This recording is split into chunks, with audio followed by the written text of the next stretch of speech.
काबू से बाहर होने लगी। ऐसे में एक साथी का तवाजुन बिगड़ गया और वह सीधा पानी में जा गिरा।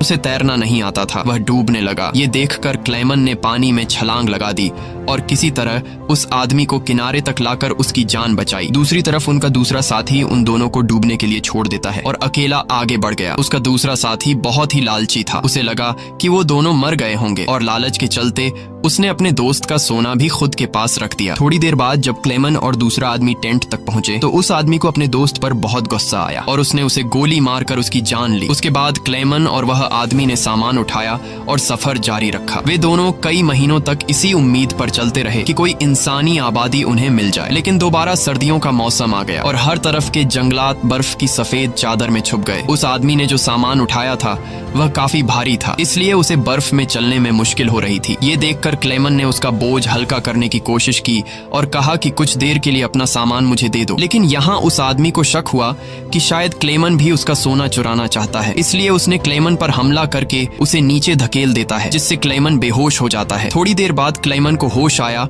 तो उसने देखा कि भेड़ियों का एक झुंड उसकी तरफ आ रहा है। अपनी जान बचाने के लिए वो एक दरख्त पर चढ़ने लगता है, लेकिन पेड़ पर चढ़ते वक्त एक भेड़िया उसका पांव पकड़ लेता है। लेकिन दरख्त कमजोर था और दरख्त दरमियान से टूट गया, जिससे क्लेमन नीचे गिर पड़ा। अब क्लेमन को लगा कि उसकी मौत पक्की है। तभी अचानक गोली चलने की आवाज आई। क्लेमन ने आंखें खोली तो उसने देखा कि कुछ भेड़िए मर चुके हैं और जो जिंदा थे वह भाग चुके हैं। दरअसल इलाके के शिकारियों ने आकर उसकी जान बचाई। वो उसे अपने गांव ले गए, जहां गांव के लोगों ने उसका इलाज किया। बरसों की मेहनत के बाद क्लेमन एक इंसानी आबादी तक पहुंच चुका था। लोगों को देखकर उसे बेहद खुशी हुई। कई दिनों तक वो गांव में रुका और लोगों ने उसकी खूब खातिरदारी की। एक दिन गांव में एक लेटर आया जो किसी और का नहीं बल्कि खुद वार्डन का था। इसमें लिखा था कि एक जर्मन फौजी हमारी जेल से फरार हो चुका है और अगर किसी